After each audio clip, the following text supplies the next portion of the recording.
Imagine this. You are sitting in a silent room. The walls are bare. The clock has stopped ticking. And although everything around you seems calm, inside of you, there's a deafening noise. It's not physical. It doesn't come from outside. It's ancient, intangible pressure.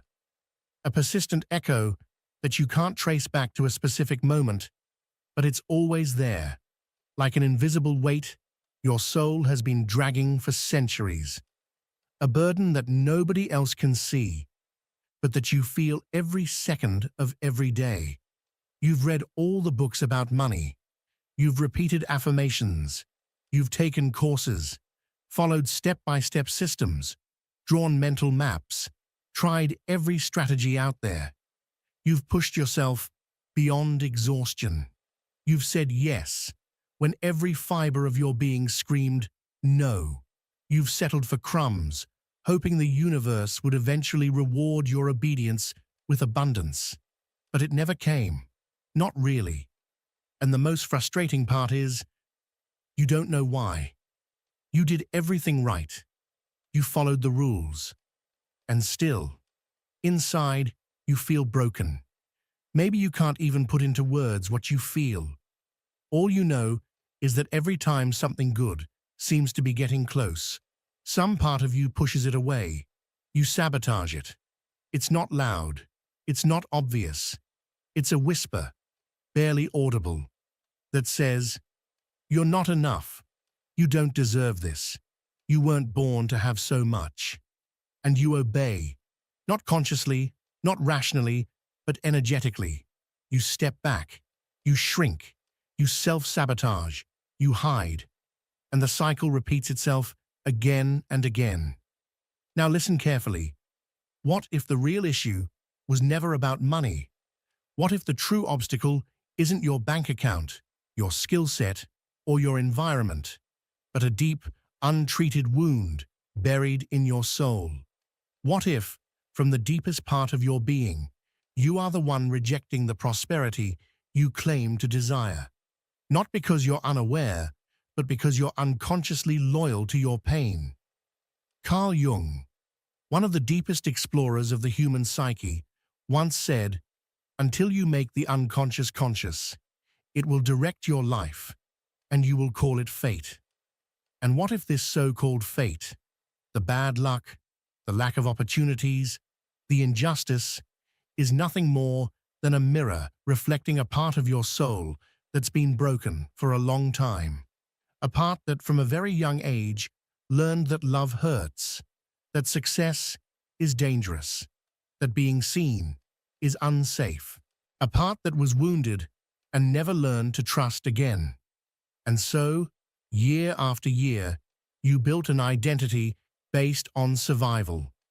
A version of yourself that doesn't want to be rich, that doesn't want to be free, that doesn't want to shine. It just wants to feel safe. But here lies the contradiction. You cannot be free and safe at the same time. Prosperity demands exposure. Abundance requires openness. And a wounded soul doesn't want to open. It wants to hide. It wants to protect itself. It wants to disappear. So let me ask you, and answer with brutal honesty. Have you ever felt guilty for wanting more? Have you ever sabotaged yourself right when you were about to succeed? Do you feel like there's something deep inside of you that simply won't allow you to receive? If the answer is yes, then maybe, just maybe, you're not broken. Maybe you're just fragmented. And that's where the most dangerous and transformative question begins. What part of me believes that being poor is safer than being free? And am I truly willing to go deep enough to find it? This isn't a video about money techniques. This isn't about shallow motivation or magical thinking. This isn't about attracting wealth by repeating empty positive phrases. This is a descent, an exploration into what's really holding you back. A raw and honest gaze into your shadow. The one Jung said holds all the parts of yourself you've rejected in order to be accepted by others. That shadow is now demanding to be seen. because as long as you avoid looking at it, it will keep silently steering your life. And if you dare to look honestly, you will understand. Your soul isn't just wounded, it's closed, and a door that's locked from the inside can't even be opened by the universe. But before we can heal, we must expose. Before we can be free, we must name the pain. Before we can move forward, we need to understand the true origin of the wound that keeps sabotaging your prosperity. So prepare yourself. What comes next won't be comfortable, but it is absolutely necessary. We're about to dig up the deepest roots of this invisible wound that your soul has been carrying. And we'll do it through the eyes of Carl Jung and the sharp edge of truth. Here's the hidden problem and its psychological and philosophical roots. Most people trapped in scarcity believe the problem lies outside of them. They point to a lack of opportunities, an unfair system, absent parents, a difficult childhood, and yes, all of that matters, but it doesn't explain everything. The most paralyzing form of poverty isn't financial, it's spiritual poverty. And that can't be healed with hard work or formulas. It requires something deeper: awareness. Carl Jung understood this more than most. He didn't speak about money, he spoke about psychic integrity. But what few people realize is this: a fragmented soul. A soul divided between who you really are and who you learn to be in order to survive cannot sustain wealth. Because wealth is not just matter, it is identity. And identity is built from emotional roots. If those roots are infected with shame, guilt, or fear, everything you build on top of them will be shaped by those wounds. When you suppressed parts of yourself in order to be liked, to survive, to fit in, you buried your power along with them. And Jung was clear: one does not become enlightened by imagining figures of light, but by making the darkness conscious. Scarcity is not just a circumstance, it's an internal reflection. It's not that you don't have money, it's that on some unconscious level, you don't allow yourself to have it. And here lies the deepest conflict. We'd rather be poor and accepted than rich and rejected. Because from childhood, we were taught that safety equals belonging. And to belong, many of us had to betray ourselves. We had to become what others wanted. We had to be less. We had to be good. And through that process, we learned that shining, standing out, being different, was dangerous. Culture reinforced that wound with beliefs like money corrupts, wanting more is greedy, rich people are selfish, suffering makes you more human, being humble means having nothing. These ideas are not harmless. They're like mental viruses, and by repeating them over and over, they embed themselves into your nervous system, into your inner voice, into your way of loving and living. You are not cursed. You are not doomed. But maybe, just maybe, you are carrying a shadow that was never yours to begin with. And now is the time to look at it, not with fear, not with guilt, but with the fierce and loving courage of someone who is ready to reclaim their soul. Carl Jung spoke of something he called herd morality, a collective ethical system not born from individual strength or wisdom, but from the fears and limitations of the powerless.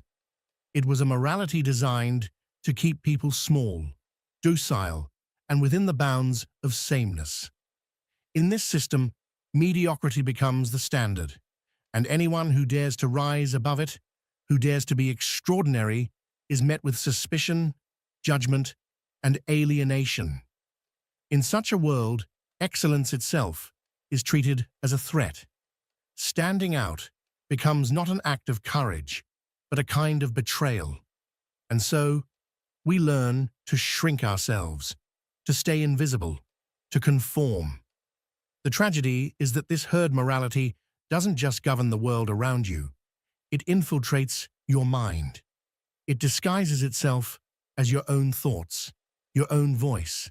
It becomes that inner whisper that questions every bold step, every moment of self-belief. Who do you think you are? That life isn't for you. You're going to lose everything if you change. It's a voice that sounds like caution, but it's really fear. It sounds like wisdom, but it's really trauma. And worst of all, it doesn't belong to you. It's not your truth. It's your wound speaking. That wound was shaped by experiences where receiving love, attention, or success felt unsafe. It learned that abundance could lead to exposure, that growth could provoke envy or rejection, and that shining brightly could bring isolation or loss. The unconscious absorbed those messages and in turn began to speak through behavior, what Jung called the symbolic language of the psyche. This language doesn't use words. It expresses itself through symptoms, and those symptoms are often misread. Anxiety, even when nothing is wrong. Procrastination, just as you're about to succeed. Self-sabotage at the moment of opportunity. An inability to hold on to joy or achievement. Feeling guilty when good things happen. Feeling like you don't belong when life finally gives you what you've asked for. These reactions don't come from who you are. They come from who you were taught to be. At some point, a part of you was programmed to believe that suffering was the currency for love, that to deserve anything good, you had to earn it through pain. And so, you began to repeat that cycle, without even realizing it. Suffering became your normal. It became your story. But what if that suffering isn't your true nature? What if it's simply the result of a severed connection between you and your authentic self? Because when you've internalized the idea that struggle makes you morally superior or spiritually pure, then anything that feels easy, joyful, or supportive gets rejected. You don't trust it. You dismiss it. You sabotage it. And now you find yourself stuck in a war between what you desire and what you've been conditioned to believe you deserve. This is the true inner conflict. You long for growth, but a part of you fears that growth will make you unsafe. You crave success, but a hidden part of you sees success as a threat. And that part, whether you see it or not, is fiercely loyal, not to your dreams, but to your old identity, to the parents you wanted to please, to the survival mechanisms you created in childhood, to the version of you that learned how to cope by feeling unworthy. Jung called this phenomenon the identification with the wound. You became so fused with your pain, so bonded to your past, that you started to mistake it for your personality. You protect it, guard it, defend it, because you think letting it go would mean losing yourself. But here is the hardest truth of all. You cannot heal what you continue to justify. You cannot evolve if the wound is still the one driving your decisions. And that wound is clever. It doesn't scream, it whispers. It doesn't look like destruction. It looks like hesitation, doubt, excuses. The real blockage is not out there in the world. It's not in your circumstances. It's within you. And until you're willing to face it, until you can look directly into the eyes of the shadow, you will keep repeating the same patterns over and over again. And each time, the cost grows higher. Now that you know where the real problem lies, you're being invited to ask a deeper question. What has this wound cost you? Not just in terms of missed opportunities or unfulfilled dreams, but in your ability to truly live. Let's take a closer look at how this wound has silently shaped the way you see yourself, the choices you make, the life you allow yourself to have. Because what you're about to uncover isn't just insightful, it might change everything. You see, there's something far more dangerous than failure, and it's not what you think. It's comfort. It's the quiet comfort of familiar pain. It's the normalization of struggle. When a wound goes unacknowledged long enough, it doesn't go away. It gets integrated. It becomes part of your internal landscape. And when pain becomes normal, it stops feeling like pain. It becomes identity. And identity is powerful. It governs everything. Once you believe that you are your struggle, that you are your fear, that you are your limitation, then everything in your life starts to align with that belief. You don't need to be visibly broken to be deeply stuck. Sometimes, the most dangerous place to be is in a life that looks fine on the outside, but feels hollow on the inside. A life of routines, obligations, superficial smiles, but no aliveness. That's the most dangerous illusion. The functional life where nothing changes and everything seems okay, but your soul is quietly starving.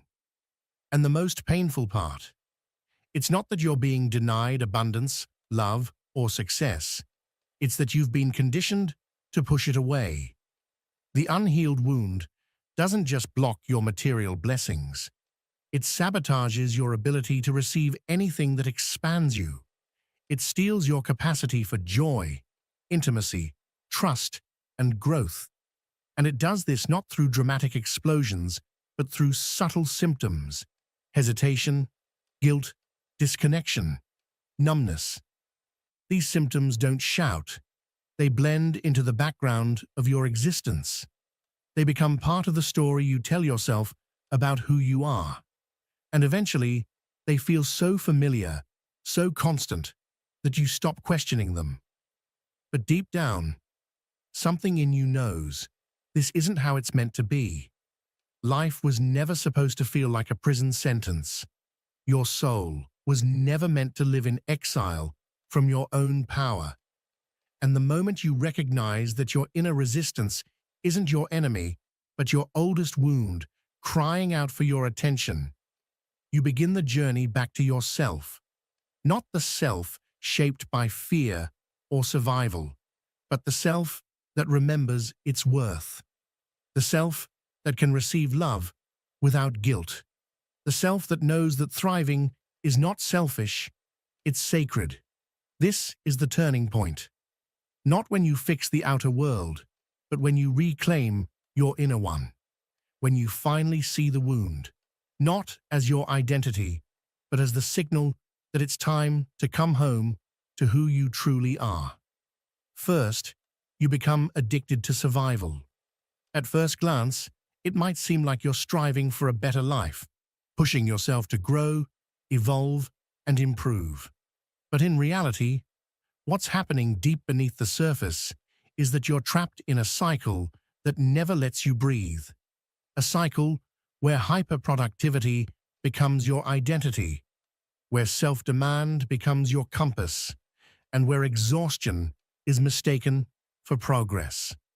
It's a silent trap that disguises itself as ambition, as purpose, as strength.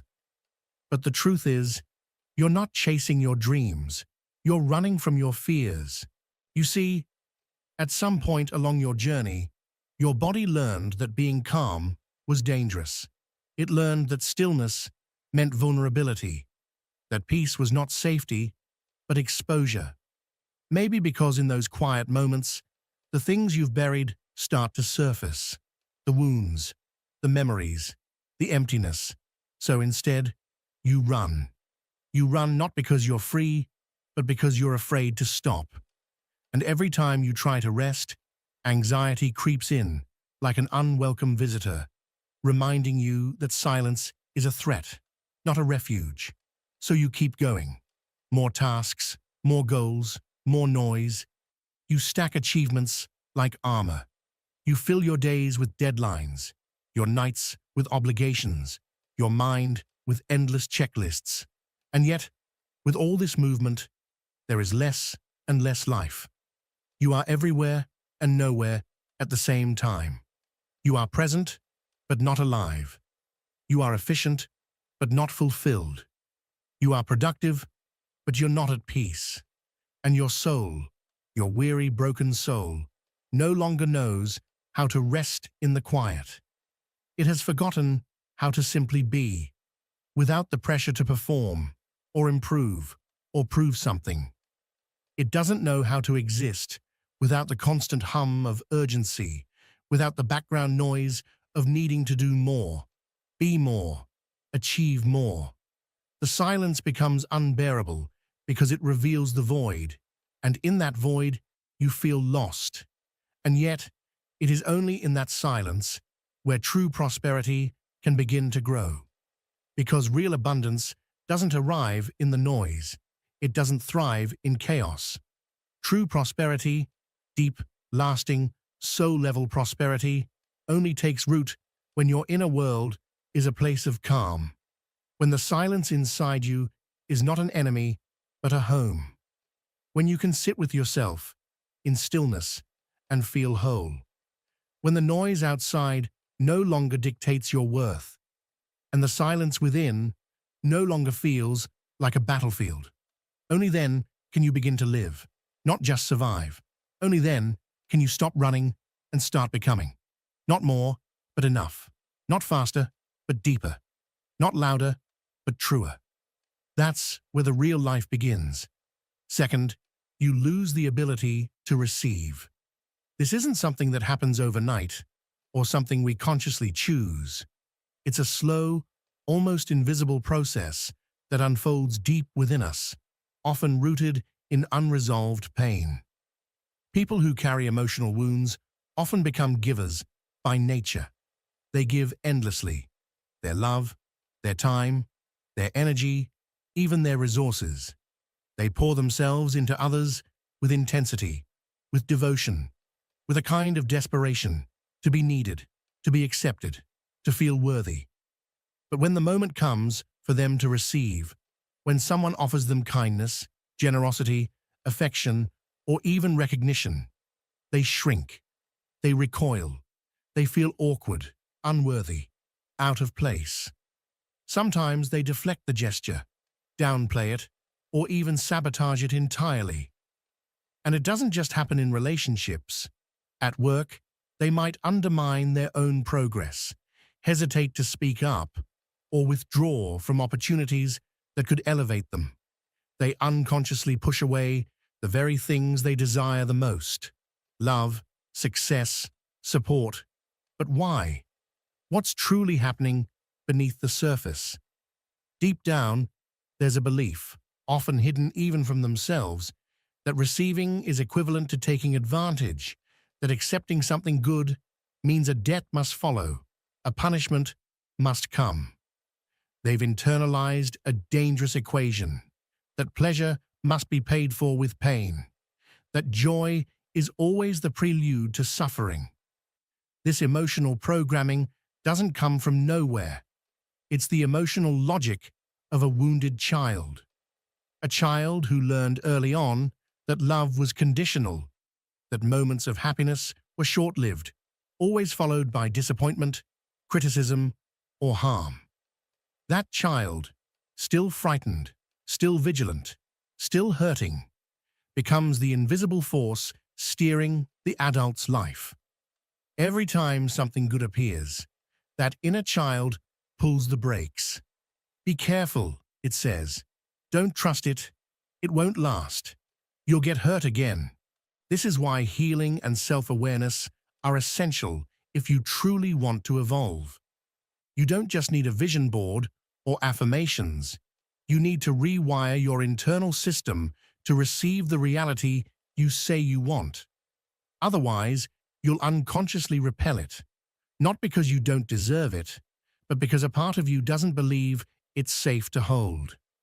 And that part will protect you the only way it knows how, by sabotaging every opportunity that threatens to break the illusion of who you think you are. Transformation begins when you stop asking, Why am I failing? And start asking, what part of me still believes this is dangerous? Until you shift that belief, you will always find a way to escape the very thing you're chasing. Because no one runs faster than the person who's afraid of their own potential. 4. You rewrite your reality to justify scarcity. When you've been trapped for too long in a limited version of yourself, your ego starts to create narratives that help you make sense of it. Stories that explain why things aren't working out, why abundance never seems to arrive, and why you feel stuck. The mind clings to these justifications not because they are true, but because they are familiar, and familiarity feels safe even when it's painful. So you start saying things like, money isn't everything, or I'd rather be poor and happy, or the universe is testing me. You tell yourself, it's just not my time yet, or I'm not meant for more. On the surface, these phrases may sound wise or spiritual. They might even hold a grain of truth in certain contexts, but most of the time, they are nothing more than emotional defense mechanisms. Clever ways your subconscious uses to shield your wounds so you don't have to confront them directly. You build this protective wall around your limitations, dressing it up with noble-sounding ideas so you don't have to admit that underneath it all, there's pain. Pain from past failures, rejection, or a sense of unworthiness that's been sitting there, quietly shaping your choices and beliefs. These emotional scars whisper to you every time you try to grow. Stay small. Stay safe. Don't dream too big. Why? Because the moment you truly look within, you risk confronting a truth that might shake the foundation of your identity. The idea that maybe you've been lying to yourself, maybe you've let fear dictate your life, and that realization can be terrifying.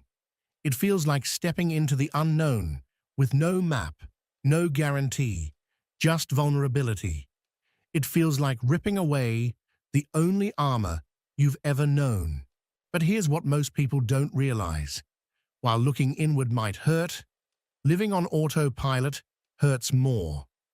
Waking up every day to a life that doesn't inspire you, that feels like a repetition of yesterday's limitations, that's real suffering. Choosing comfort over growth, denial over truth, wounds over healing. That's what keeps you stuck in a loop of scarcity disguised as humility. And so you keep rewriting your reality. You keep altering the narrative to make your limitations seem acceptable, even noble. You find ways to turn your excuses into philosophies, your doubts into wisdom, your fears into moral values. But deep down, your soul knows the truth. It knows you're meant for more. It knows that those stories are just veils, carefully woven to keep you from remembering your power. You were not born to justify your wounds. You were not meant to settle for a half-lived life. And yet, the longer you repeat these internal scripts, the more real they begin to feel. Scarcity becomes your identity. Lack becomes your comfort zone. And the longer you stay there, the more distant your potential becomes. Not because it's gone, but because you've stopped looking for it. To change your life, you must first change the stories you tell yourself. You must be willing to sit with the discomfort of truth and say, yes, I'm scared. Yes, I've hidden from my own power, but I'm done pretending that this cage is my home. Only then can you begin to write a new reality, one rooted not in fear or excuses, but in the fierce courage to become who you were always meant to be. 5. When the soul is broken, your perception of reality begins to shift in subtle but powerful ways. You no longer experience life as it truly is. Instead, you see it through the fractured lens of your inner world. It's not the external world that changes. It's you. And in that transformation, everything becomes distorted. Opportunities that could have been stepping stones to growth now appear as threats. You no longer recognize open doors. Instead, you question them, doubt them, and in many cases, walk away from them out of fear disguised as caution. The success of others, which could inspire or motivate, instead becomes a mirror of your own perceived failures. Rather than celebrating others' achievements, you feel a quiet competition brewing inside you. You compare, you criticize, you shrink. It's not because you're envious. It's because your inner self has not healed enough to recognize that their light does not dim yours. But the broken soul sees light as a limited resource, something to be protected, fought over, or stolen. And when someone extends a hand to help, the brokenness within you might interpret it as manipulation. Genuine gestures of love or support become suspect.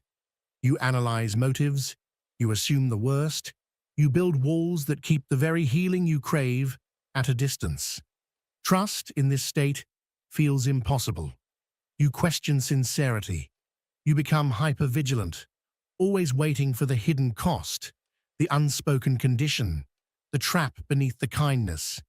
Even abundance, something inherently expansive and liberating, begins to feel foreign.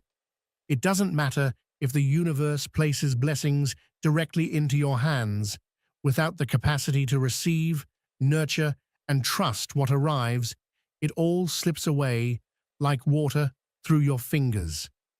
A broken soul can't recognize abundance as its birthright.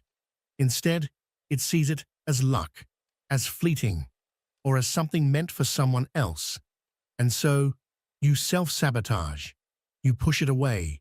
You convince yourself you're not ready, not worthy, or simply not capable of sustaining it.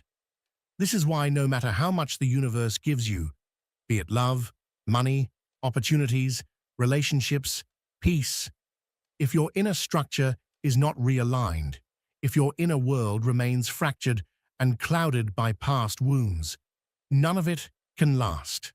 The mind will find ways to doubt it. The heart will struggle to hold it. And the soul will not feel safe enough to rest in it. Healing, then, becomes not a luxury, but a necessity, because without a deep and conscious reconfiguration of your internal system, your beliefs, your emotions, your patterns, nothing external will feel stable. You will constantly be chasing, grasping, or fearing what you already have. You'll live in a state of survival, even in the presence of abundance.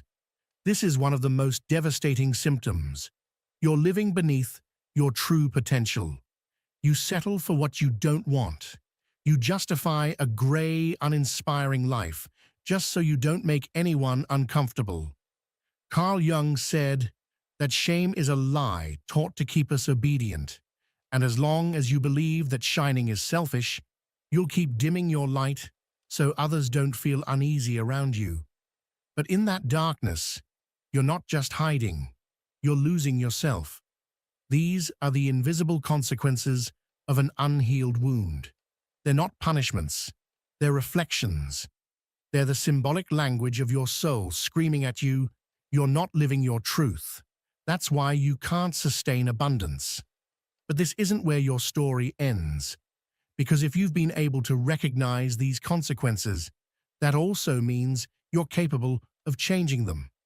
What comes next is the rebellion, a radical path back to yourself, and maybe, for the very first time, toward a real kind of wealth, one that blooms both inside and out. The rebellion begins with liberation. But what if everything you believed was safety was actually a cage? A cage made of sweet but hollow words, of inherited beliefs, of unquestioned fears, of roles you never chose, but play every day as if they were truly yours. Many think that rebellion means breaking everything apart, but it doesn't. Real rebellion starts in silence. It begins the moment you stop repeating what no longer resonates with you. It begins when you consciously decide to see what you once avoided. It begins when you stop being a victim of your past and become the author of your internal reality. Jung reminded us that freedom doesn't come from running away from the darkness. It comes from facing it head-on.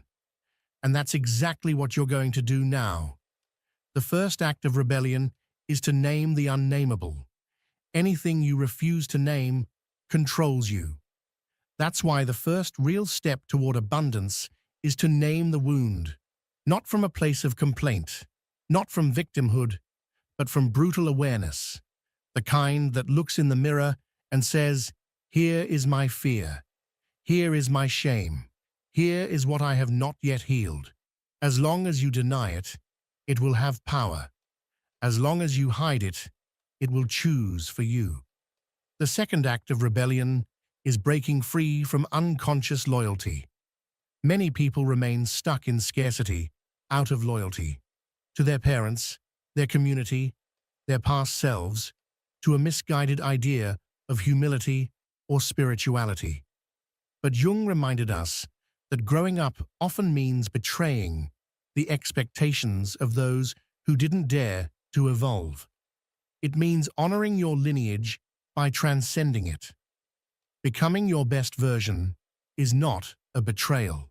It is an evolution.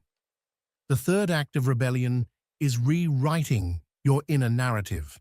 Everything you say to yourself becomes your truth. And if your inner voice is soaked in guilt, fear, or unworthiness, your life will mirror exactly that. Real transformation begins when you start speaking to yourself as someone who is worthy, not from arrogance, but from radical compassion for yourself. Phrases like, "I'm not enough," "That's not for people like me," "I should settle for less." These must be burned to the ground and replaced with new seeds. "I am worthy. I am learning. I can hold what I desire."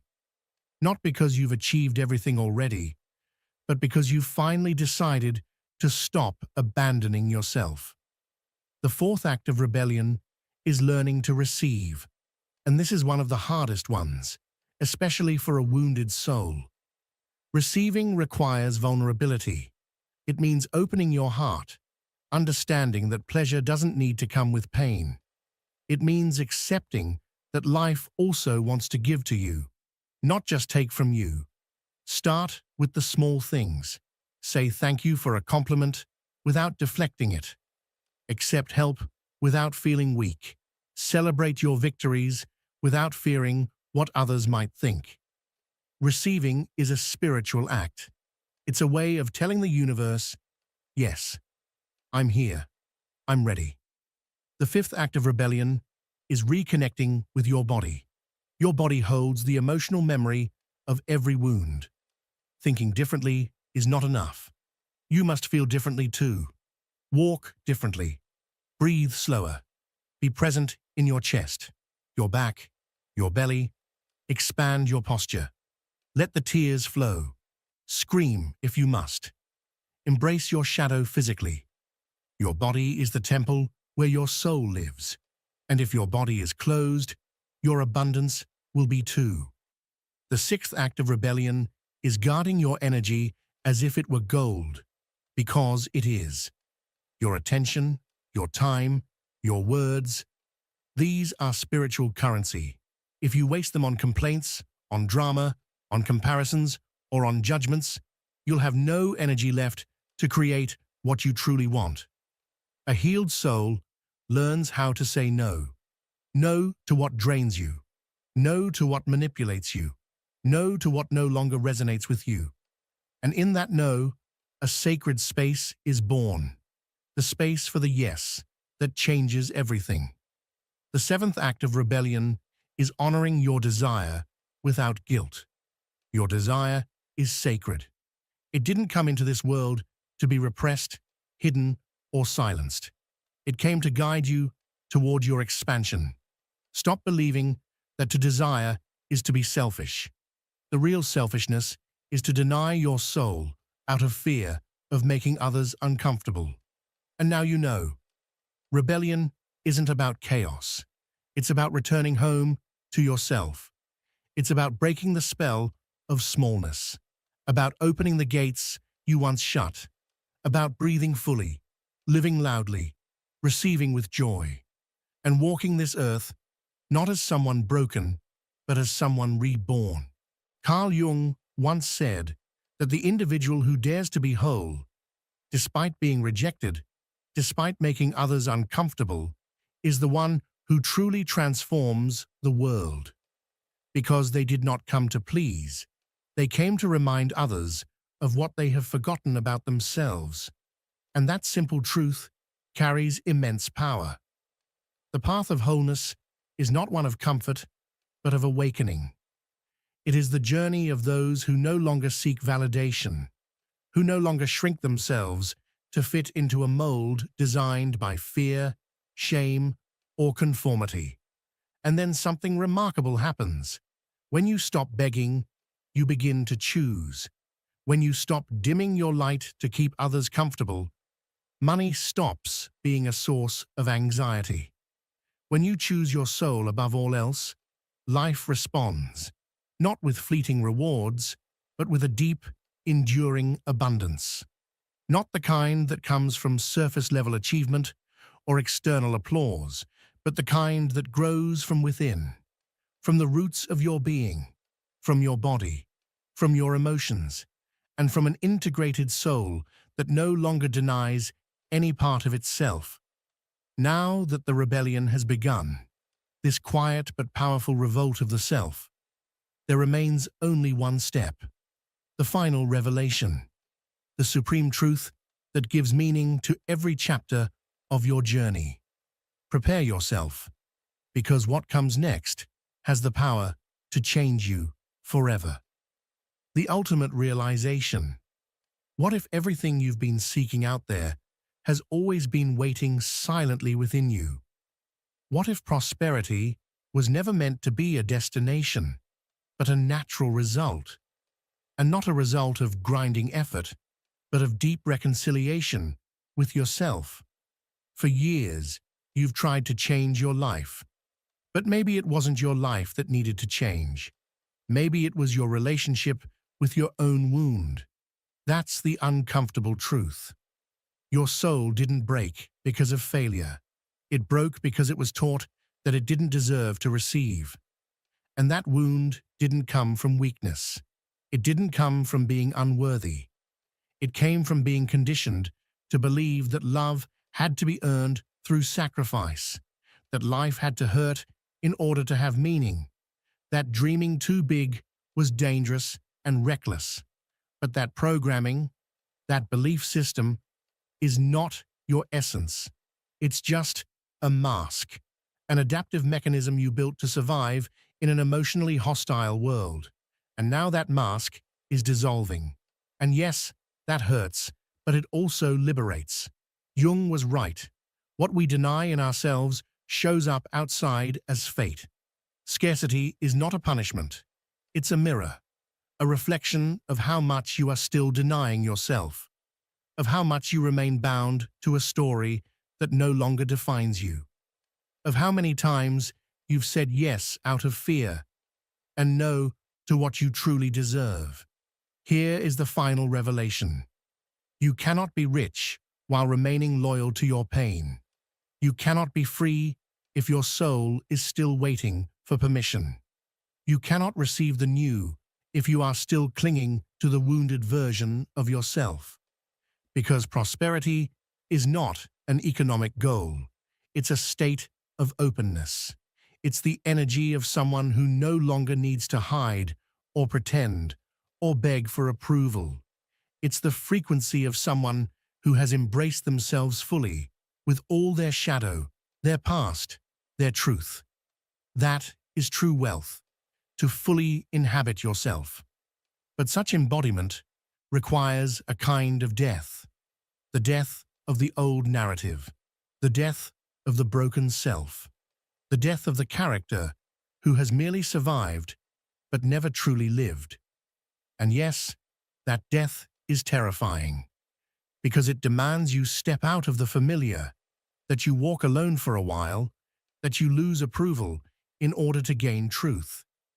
But it is also the most powerful birth you can experience, the birth of the real you, the one who doesn't ask for permission to shine, the one who no longer needs to fit into any structure, the one who chooses the path of the soul over the path of the ego.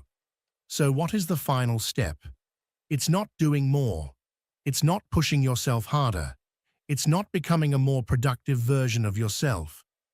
The final step is remembering who you were before the wound. That child who dreamed without limits, who asked without shame, who laughed without fear of being seen. That part of you still lives.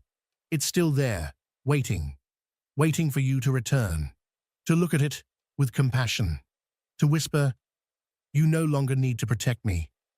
I'm ready to live without masks. I'm ready to receive. I'm ready to love. I'm ready to shine without hiding any longer." And when that happens, everything changes. Your energy shifts. Your environment responds. Doors open. Money flows. Not as an end, but as an echo of your deepest truth. Because in the end, what kept you poor was never the lack of resources. It was the separation from yourself. And what will make you rich is not a technique or a formula. It is the reunification of your soul. When your light and your shadow embrace each other, when your past no longer hunts you down, when your heart no longer seeks permission to feel, when you stop running from yourself, life can finally find you. So now, breathe. Feel what you've just remembered. You don't need to understand it all. Just know this: you are not broken. You are awakening. And that is the bravest thing you can do. The rest will come as a result. And maybe, just maybe, it's in the exact moment when you stop running, when you let go of the need to become someone else, when you finally come home to yourself, that abundance at last knows where to find you. There is something unusual happening within you right now. It can't be seen. You can't touch it. And yet its presence is unmistakable. It's a quiet discomfort that rises in the background, a subtle tension that whispers that something in your life needs to change, even though you can't identify exactly what that is. For days, maybe even weeks, you've felt as if your life has been paused in mid-air, like you've been waiting for a signal that refuses to appear. And the more time passes, the more you start believing that you're the only one who isn't moving forward, as if everyone else has life figured out while you remain stuck in the same place, unable to shift even an inch. But there is a truth your mind doesn't want to accept. You are not stuck. You are in the middle of a gestation. What you're feeling isn't stagnation. It's the weight of a transformation preparing to break through. Imagine this for a moment. Every significant change in human history was preceded by a period of silence, darkness, and waiting. Nothing monumental happens instantly. Volcanoes don't erupt without warning. They gather pressure for years before exploding with unstoppable force. Right now, you are that volcano. The pressure you feel, the uneasiness, the restlessness you can't name, is not your enemy. It's the raw, explosive force that is about to propel you into a new version of your life. The problem is that most people collapse right before the breakthrough. They give up when they are inches away from the transformation because they mistake tension for failure. Don't fall into that trap. Carl Jung understood this inner process better than anyone. He spoke about the transitional phase, the liminal space that exists between who you used to be and who you are on the verge of becoming. This is the most dangerous moment of your life because everything feels uncertain. You are no longer the person you were, yet you're not fully the person you're becoming. It feels like being suspended in mid-air, with no solid ground beneath your feet and no ceiling above your head. And that sensation terrifies you because you were raised to chase stability, to feel safe, to cling to predictable routines. But stability is an illusion, and safety is often the hiding place of those who never dare to evolve. Real growth, true transformation, only happens when you accept that you must walk through the void without knowing what's on the other side. And here is the part no one teaches you. The void you fear so much is the birthplace of your new identity. You cannot carry your old self into your next chapter. You must release it, and that release hurts deeply. It feels like ripping away a familiar part of yourself. It hurts because you are shedding old patterns, outdated beliefs, and even people who no longer align with the frequency of the person you are becoming. Your brain, primitive and wired for survival, interprets that pain as danger. It screams at you to return, to run back to what you know, to stay where things feel familiar. But if you listen to that voice, you will remain trapped forever. The world you live in glorifies the result, but completely ignores the process. You're shown the after, the successful person, the healed person, the transformed life. What you don't see are the months of chaos, the nights of uncertainty, the moments of questioning everything, the identity crises, the countless times someone almost gave up. And because no one talks about that part, when you enter this phase, you start believing there's something wrong with you. You think you're the only one hurting, the only one doubting, the only one losing direction. But that belief is a lie. Every person who has ever achieved something meaningful has lived exactly what you're living right now. The difference is that they understood a fundamental truth. Progress isn't measured by how you feel. It's measured by what you do. You can feel exhausted, broken, confused, and still be moving forward. Movement doesn't require motivation. It requires choice. And here lies the secret that separates those who evolve from those who remain behind. The ones who evolve act despite fear. The others wait for fear to disappear. But fear never disappears. You simply learn to walk with it. Right now, as you listen to this, two versions of you coexist. There's the old one, the familiar one, the one you've carried for years, the one that feels comfortable even though it's slowly destroying you.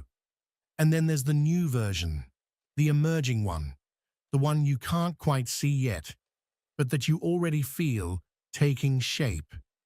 Jung called this inner evolution the process of individuation. It's the journey to becoming who you truly are, not who you were taught to be. And this journey is brutal because it forces you to confront everything you've avoided.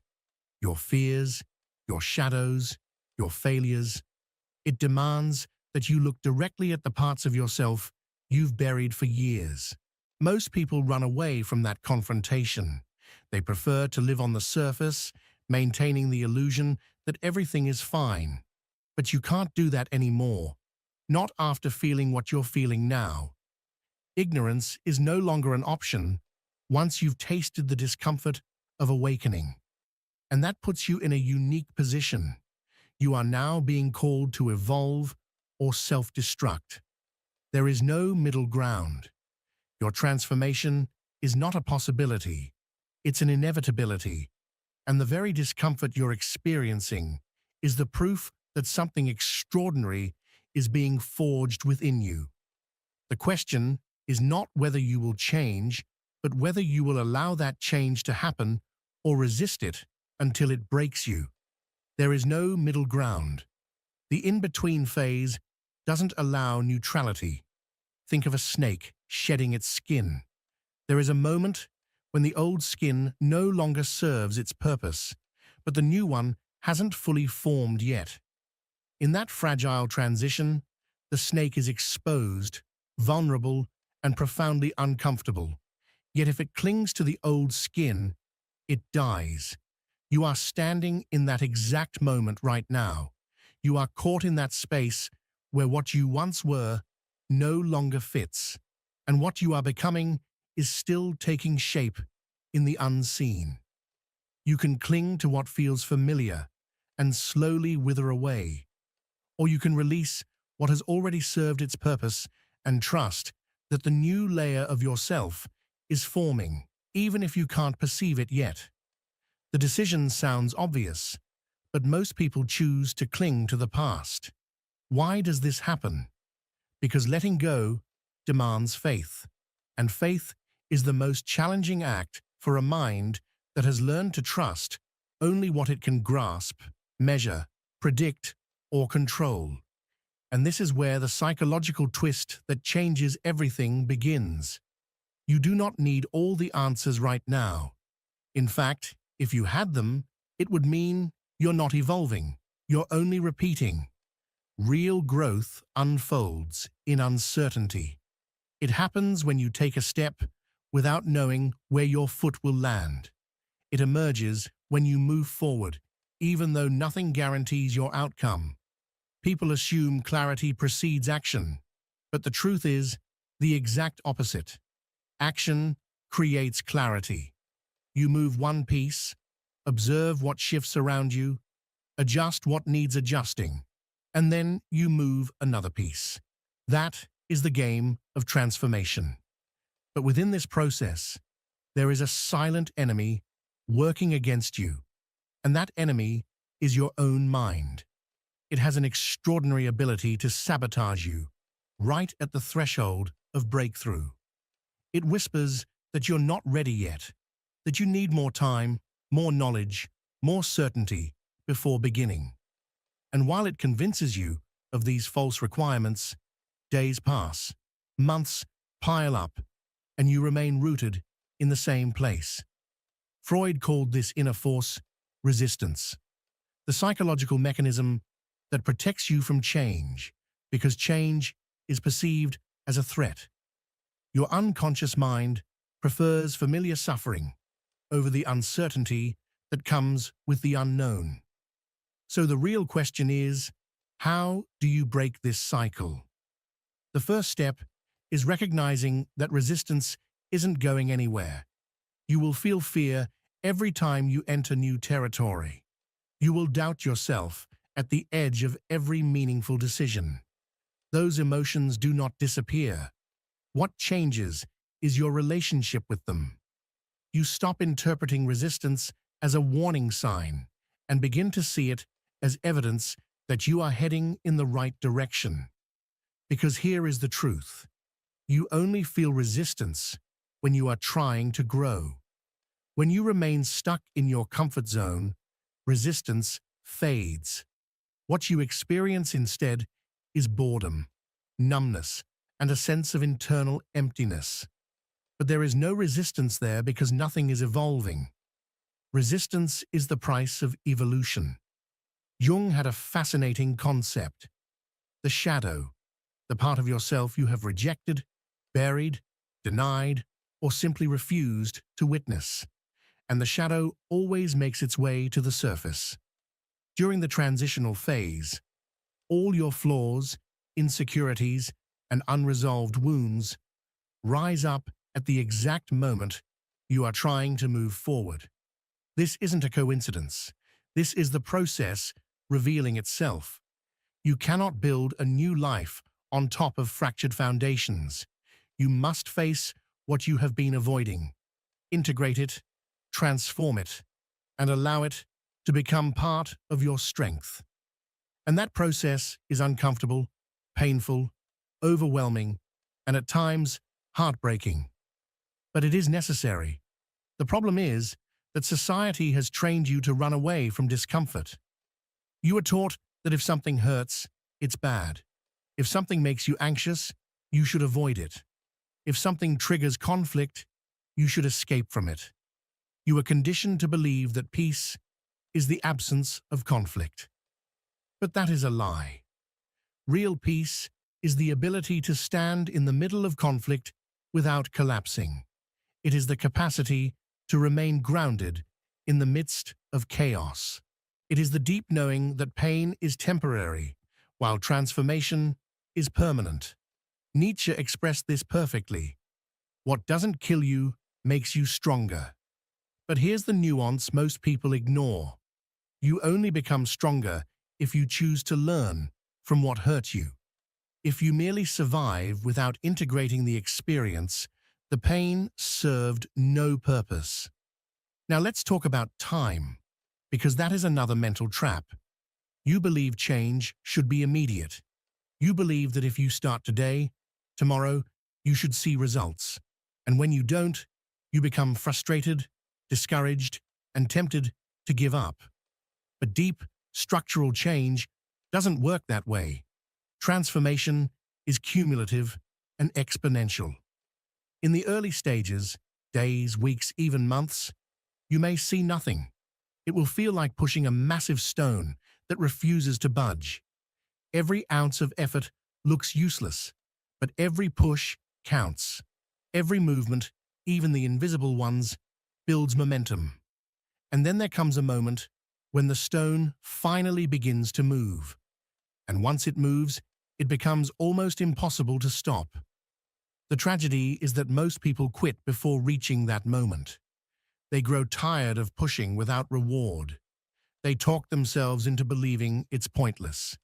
They convince themselves they're not meant for change, and they walk away just inches before breakthrough. This is one of the greatest tragedies of human potential. Giving up when you are closer than ever. Do you know how many people fail? Not because they lacked talent or ability, but because they lacked patience. Talent is common. Persistence is rare.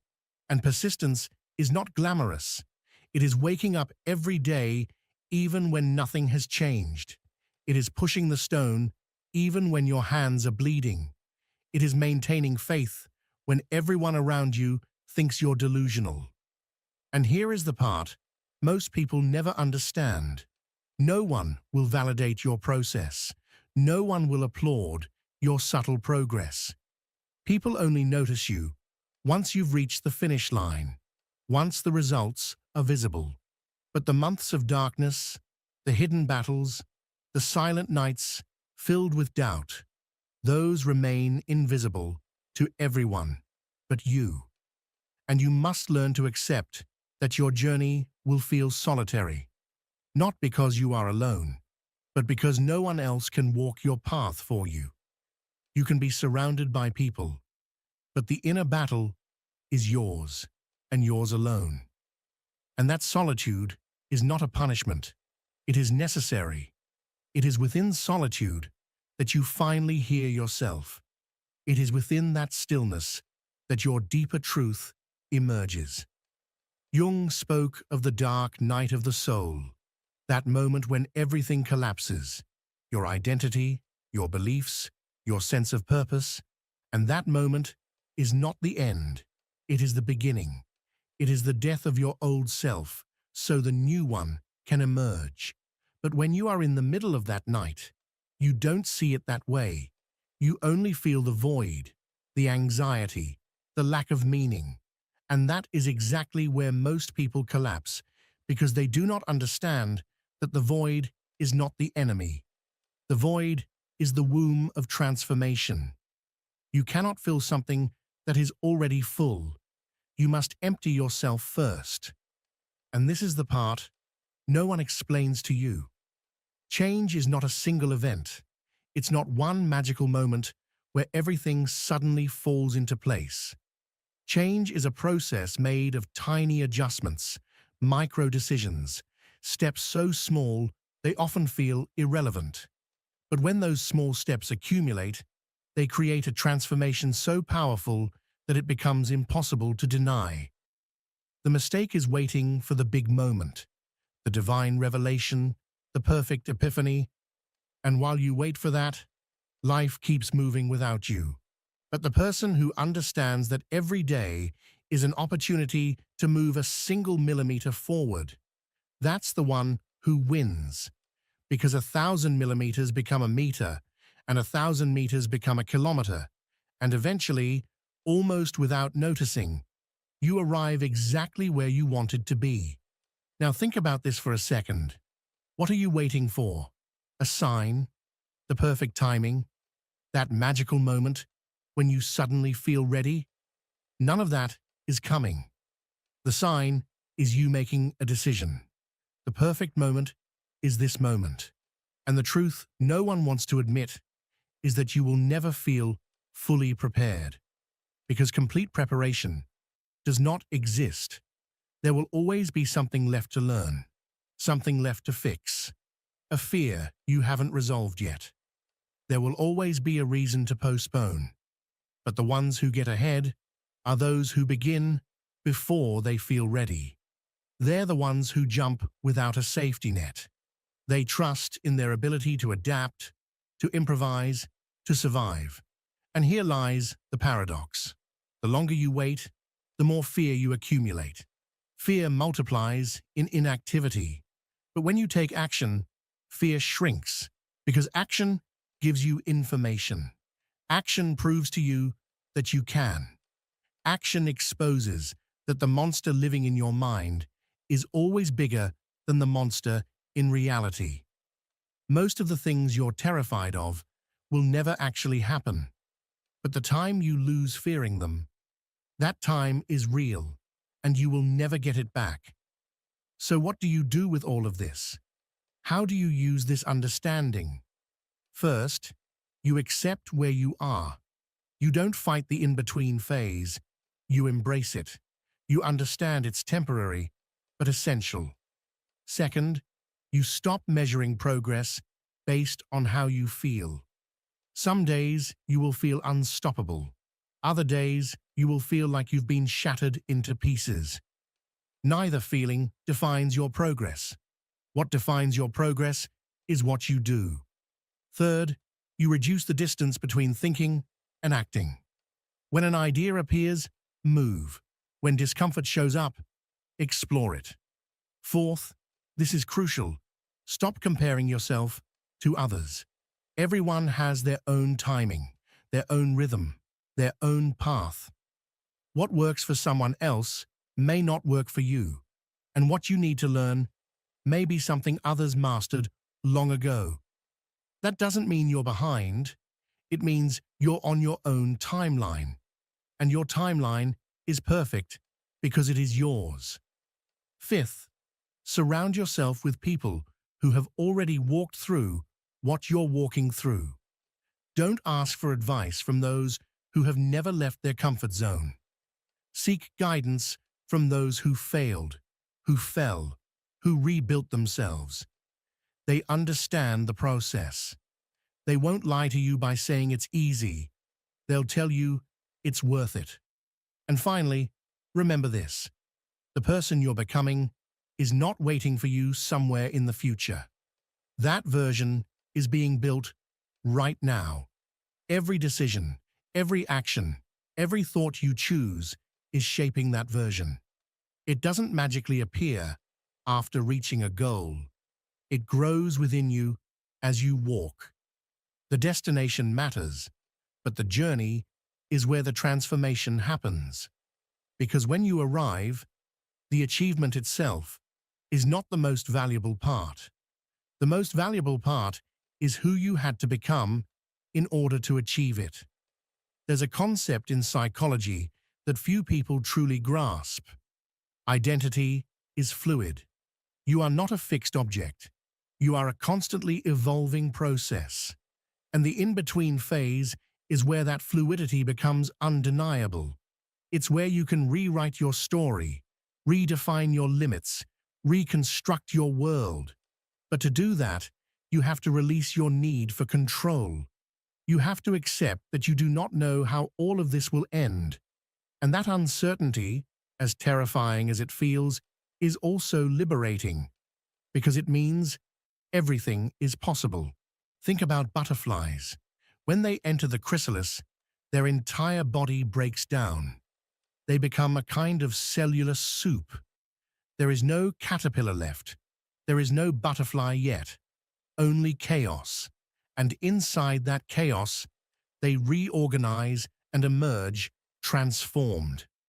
But if someone opens the chrysalis too early, trying to help, the butterfly dies, because the struggle itself is what strengthens its wings. Without that struggle, it cannot fly. You are in your chrysalis right now, and I know you want to get out. You want the waiting to end. You want to see results, feel clarity, know what's coming next. But if you come out too early, you will not be able to fly. You have to trust the process, no matter how painful it feels. The truth is that this moment, this exact moment where everything feels uncertain, is the most important moment of your life. Because here is where you choose who you are. Here is where you decide whether you'll remain the person you've always been or become the person you know you can be.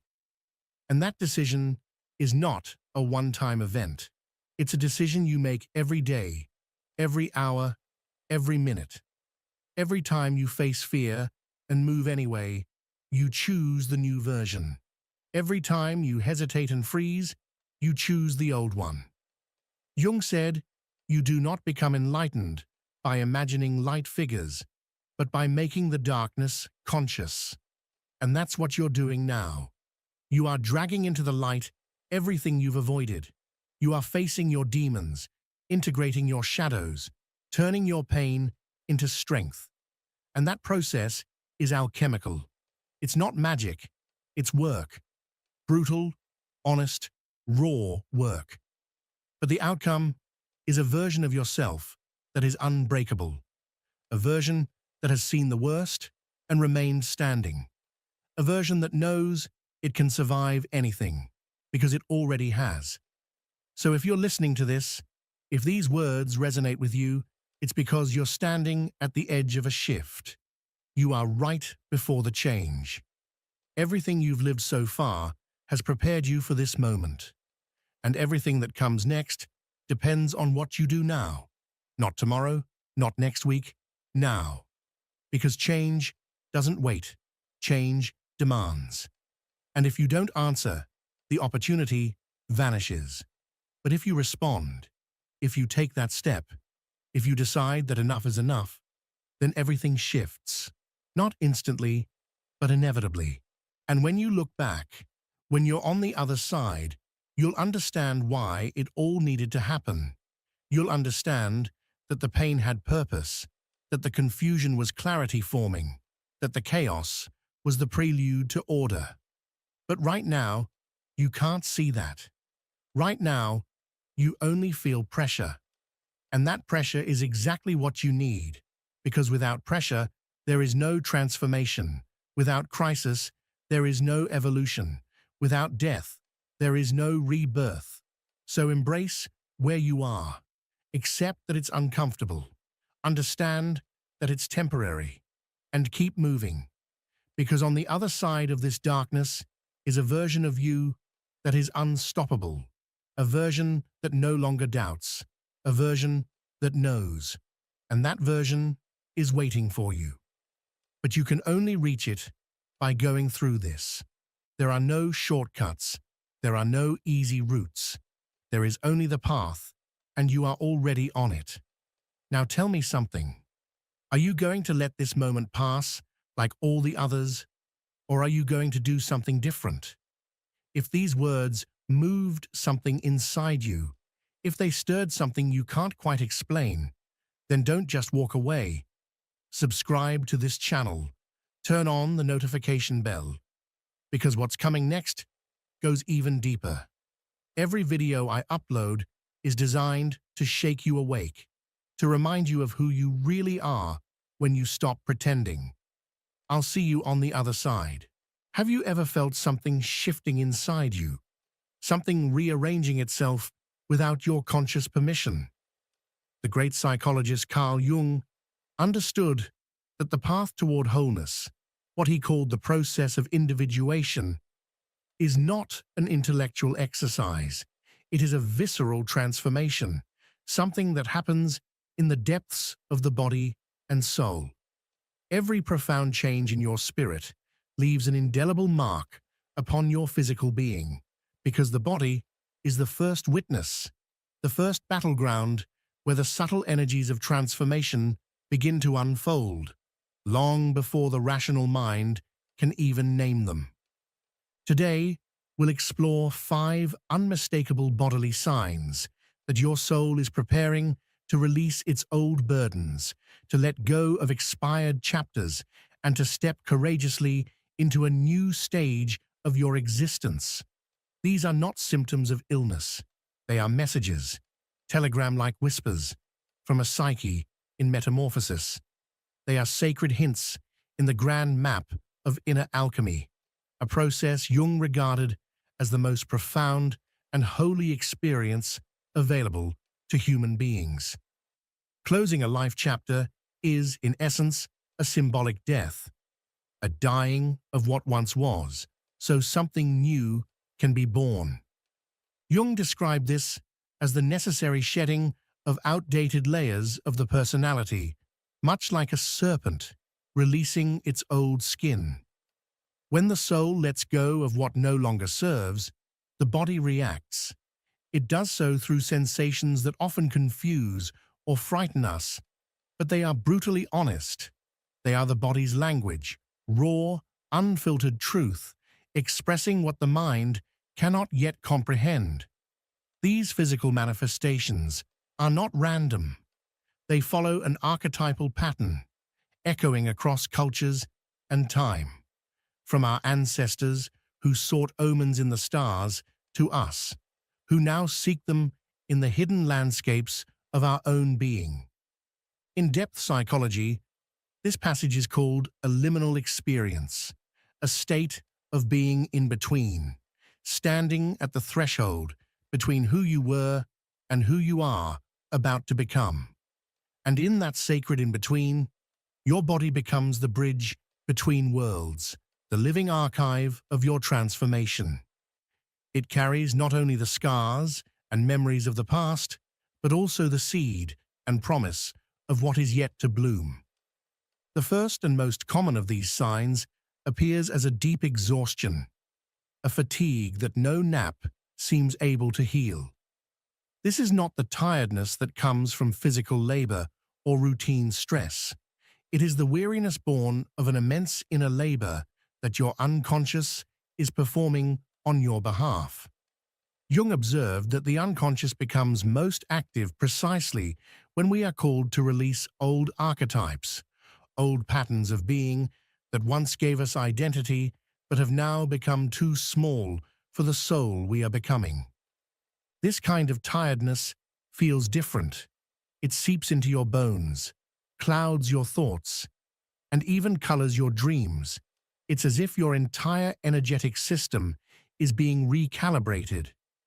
Imagine the old wires that used to keep you running, your habitual neural and emotional circuits, being unplugged so new, brighter, more powerful connections can be installed. Your body is literally metabolizing the emotional debris of a house that was once your home. Fatigue arises because you are digesting ancient emotions, cutting energetic cords to people and places, and integrating ancestral memories that suddenly awaken within your DNA. Every single cell participates in this existential recycling process. Jung spoke of the transcendent function, a psychic force that unites the opposites within us, the conscious and the unconscious, the light and the shadow. This function works tirelessly during times of transition, and it consumes an enormous amount of energy. Your body feels the cost of this psychic labor long before your conscious mind understands what's happening. It's like a seismograph recording the earthquakes of your soul. This metabolic exhaustion often distorts your perception of time. Hours may feel like days, while days pass like fleeting moments. Your internal clock is reorganizing itself because you are stepping out of the mechanical, predictable rhythms of your old life. You are no longer living by the clock's time. You're living by the sacred, organic time of your own transformation. This fatigue is not your enemy. It is holy. It is the white flag your body raises, asking for peace in the middle of your inner war. Don't fight it. Don't label it laziness or weakness. Listen to it. Honor it. Your body knows what it's doing, even if you don't yet understand. It's dismantling the old scaffolding of your identity, piece by piece, so the new architecture of your being can finally emerge. So when you feel that bone-deep exhaustion that nothing seems to fix, remember this: something sacred is unfolding. You are not breaking down. You are breaking open. And though the process is slow, disorienting, and often painful, it is leading you home, to the wholeness that has always lived within you, waiting to be remembered. The second sign appears in the form of intense emotional fluctuations that seem to arise out of nowhere. A sudden burst of tears while washing the dishes, an inexplicable irritation triggered by the smallest event, or a wave of emptiness that strikes without warning. These waves move through you like a turbulent sea, unpredictable yet deeply meaningful. Jung understood that these oscillations emerge when the ego, the false self we've crafted to navigate the world, begins to separate from its familiar identity.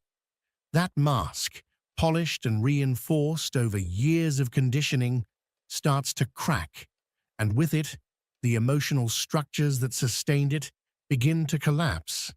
What you perceive as emotional chaos is, in truth, a profound process of liberation. The release of emotional patterns rooted in your earliest experiences. Your soul is cleansing itself, conducting a deep purification of its emotional archives.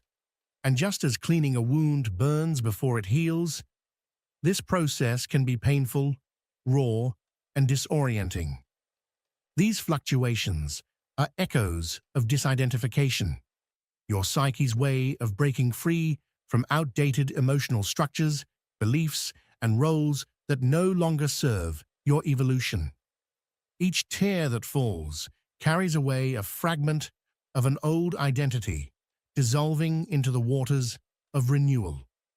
Jung regarded these emotional storms not as psychological failures, but as essential passageways on the journey toward individuation, the process through which the authentic self emerges from the ruins of the constructed persona. Yes, the process is painful. It feels like being torn apart from within, like the ground beneath your emotional foundation is collapsing. But only through that destruction can something real be born. The genuine self, unmasked, uncorrupted, and whole, can only arise when the artificial emotional scaffolding has been dismantled. These emotional waves often follow a mysterious rhythm, almost like breathing, expansion, and contraction. Days of extraordinary clarity and peace are followed by hours of confusion and despair. Moments of luminous hope are replaced by phases of deep desolation. Yet this is not instability, nor madness. It is the natural rhythm of a soul undergoing transformation. Each wave has its own intelligence, arriving not at random, but in sync with the cycles of your inner healing. Some waves bring forgotten traumas to the surface, asking you to confront them directly, to look them in the eye. Others wash away obsolete beliefs and outdated narratives. Each emotional surge carries its own medicine, even when it feels unbearable. Do not mistake this turbulence for weakness. It is proof of your psychic vitality. Only a courageous soul dares to navigate its own storm. Only someone ready to expand will allow themselves to feel so deeply what most people spend a lifetime repressing. You are braver than you think, because you have chosen to feel, to face the darkness rather than hide from it. Then comes the third sign, the transformation of your sleep patterns, often in the strangest of ways. Either you find yourself unable to rest, your mind restless and overactive through the night, or you sink into a heavy, almost protective slumber, as though your body seeks refuge from the intensity of your inner process. Jung described dreams as the theater of the soul, the stage upon which the dramas of the unconscious are performed when the conscious mind can no longer suppress them. The night becomes your sacred operating room. While your conscious mind sleeps, your unconscious works tirelessly, bringing forth repressed memories, unprocessed emotions, and ancient archetypal images that rise toward dawn. Your body, however, bears the weight of this nocturnal labor. Altered sleep cycles reflect the profound activity of your inner world. As one cycle of life ends, forgotten symbols rise to the surface. Ancestral patterns, childhood imprints, and mythic forces that demand to be witnessed and resolved. The soul uses the night as a field of healing, but your physical self endures the side effects of this deep transmutation. Sometimes you wake up more exhausted than when you went to bed, not because you rested poorly, but because your dream consciousness was hard at work, performing emotional surgery. Jung described dreams as a return to the collective unconscious, that vast ocean of human experience that connects us all. During times of transformation, your access to this ocean becomes more direct, more vivid. You are not only dreaming your own dreams. Sometimes you touch the dreams of your ancestors, the dreams of humanity itself. Dreams during such transitions are unusually intense, filled with symbols that your waking mind cannot fully comprehend, but that your soul instantly recognizes. Animals that speak to you, loved ones long gone who return to deliver a message, landscapes from your childhood, reappearing with impossible clarity. These are not random creations of the mind. They are sacred gifts from the unconscious, keys that unlock hidden chambers of your psyche. At times, you may experience dreams so vivid, so tangible, that they feel more real than waking life. These are not ordinary dreams. They are soul memories, fragments from other times, other dimensions of your being. Jung called them the great dreams, those rare nocturnal visions powerful enough to alter the course of one's life. Your body reacts to this psychic activity with either agitation or deep fatigue. Sleep becomes a sacred space of labor, a workshop of transformation where your soul toils in the silence of the night. Respect this work, even if it disrupts your usual rhythms. Instead of fearing these strange changes in your sleep, ask yourself, what wants to emerge through the silence of the night that daylight cannot yet reveal? What messages is your subconscious sending through these journeys beyond waking reality? The night is not your enemy. It is your ally, a dark womb in which your next self is being formed. The fourth sign reveals itself through diffuse physical pains that come and go without any clear medical explanation. Back pain, pressure in the chest, a lump in the throat, or stomach discomfort can all be messages from unspoken truths that your soul is trying to express through your body. Jung saw the body as the stage upon which the unconscious performs its dramas. When the mind finds no words for its suffering, the body begins to speak for it. These sensations are not imaginary. They are symptoms of a soul in transition, somatic memories of what must be released. Every part of the body holds a symbolic meaning. Back pain often speaks of burdens carried for far too long, responsibilities that were never truly yours.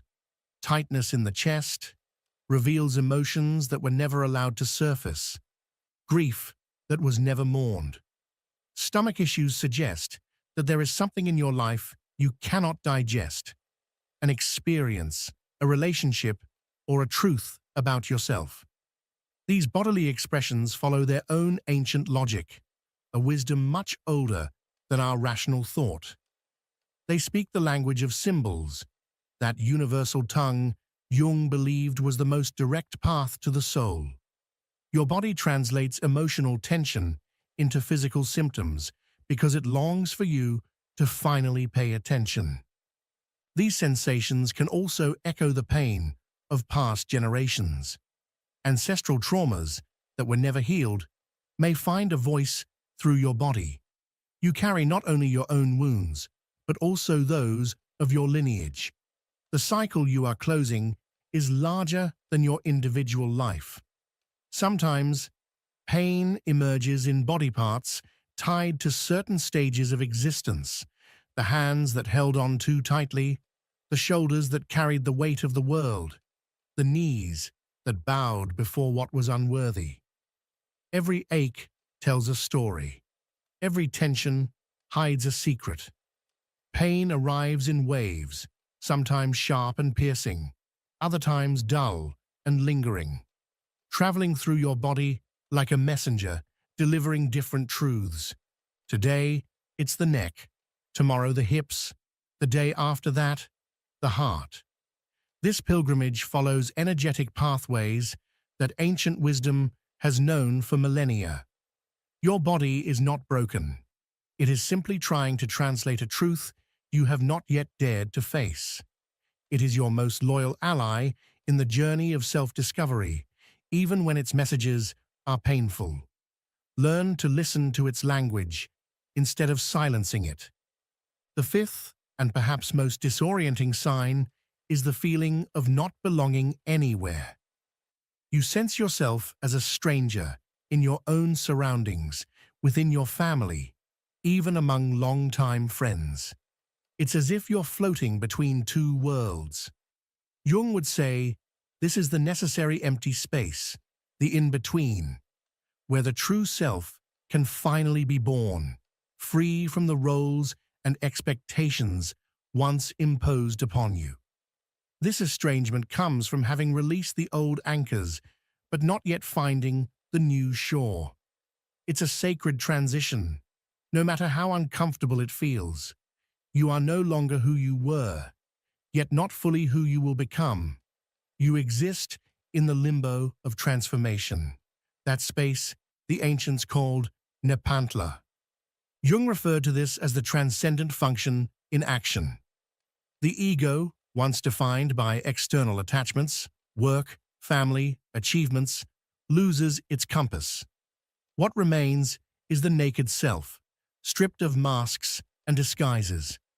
This moment of exposure is terrifying, but profoundly liberating.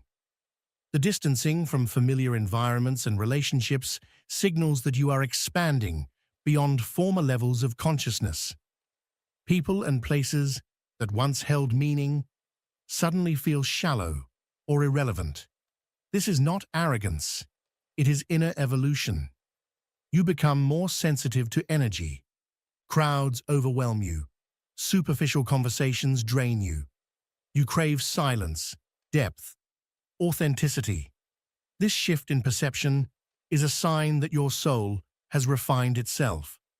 At the same time, you discover new forms of connection with nature, with music, with books, with those who have walked through similar transformations.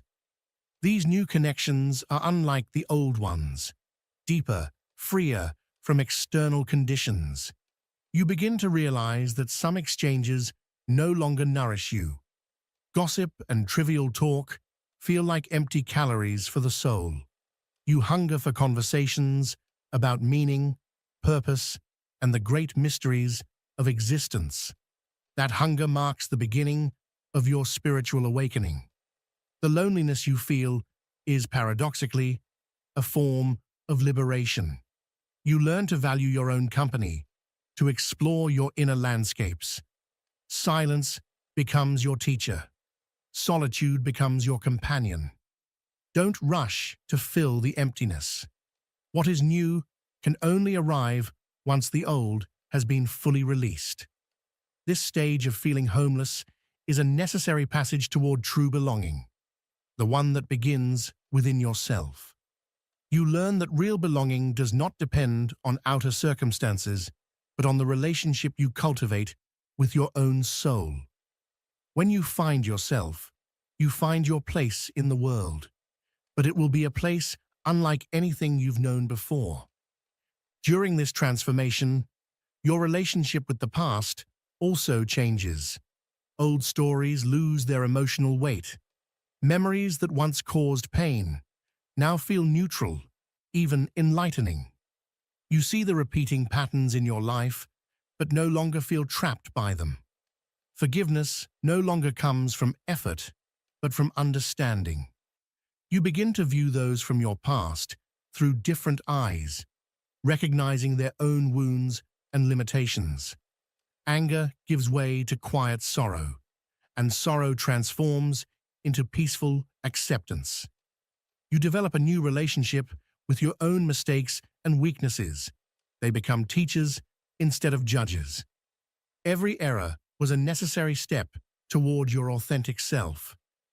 This self-forgiveness may be the hardest lesson of awakening, but also the most freeing one. After the storm of emotional and physical confusion comes an unusual calm, as if body and soul finally meet face to face without intermediaries. The true closing of a cycle doesn't come with fireworks, but with an inner surrender. This silence is not empty, it is filled with profound presence. Jung described such moments as contact with the self, that greater consciousness beyond the personal ego. In this silence, you recognize that you are more than your story, more than your roles, more than your wounds.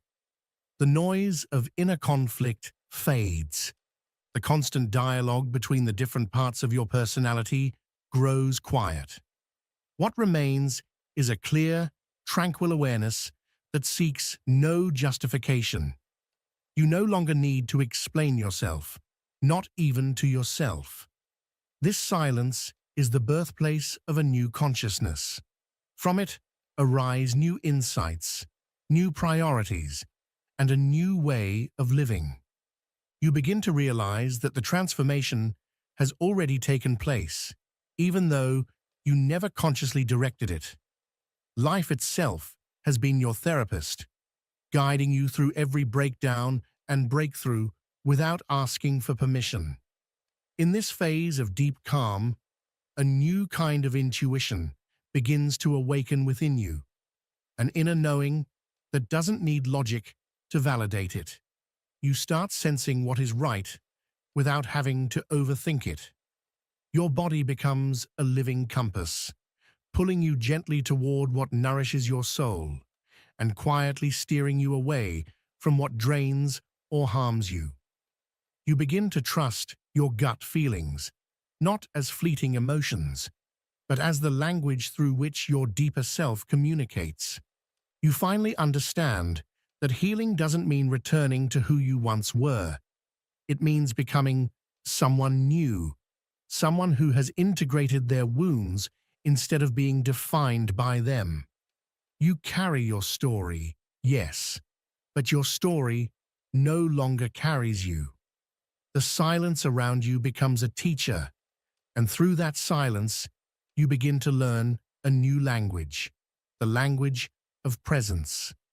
You stop living through stories and start living through moments. The past turns into a library of lessons instead of a prison of regrets. The future becomes a wide, open space filled with possibilities. What remains is the eternal present, pure, unfiltered, and real.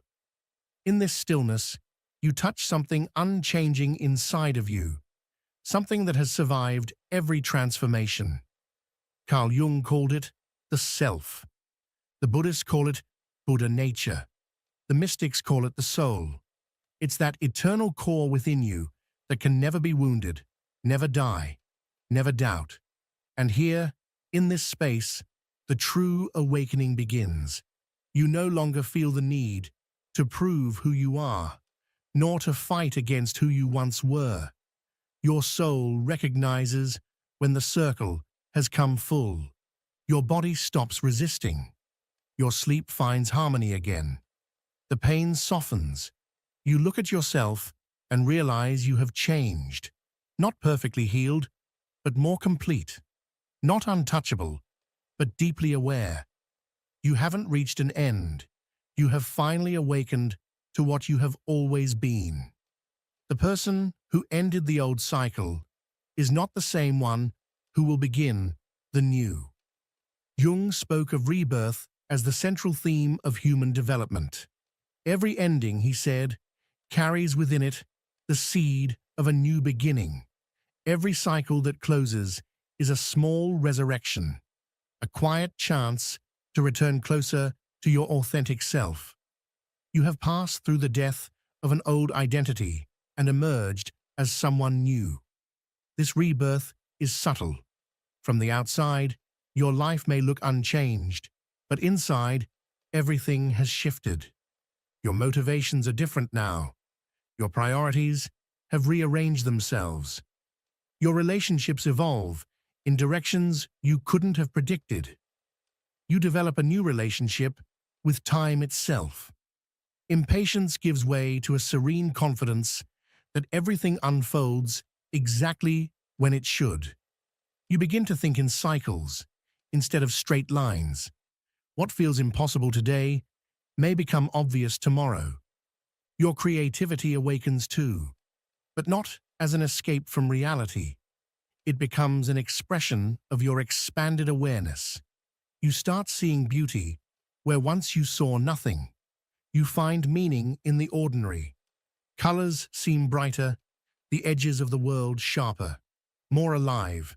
It's as if a veil has fallen from your eyes, and now you can see the same world, but with a deeper clarity.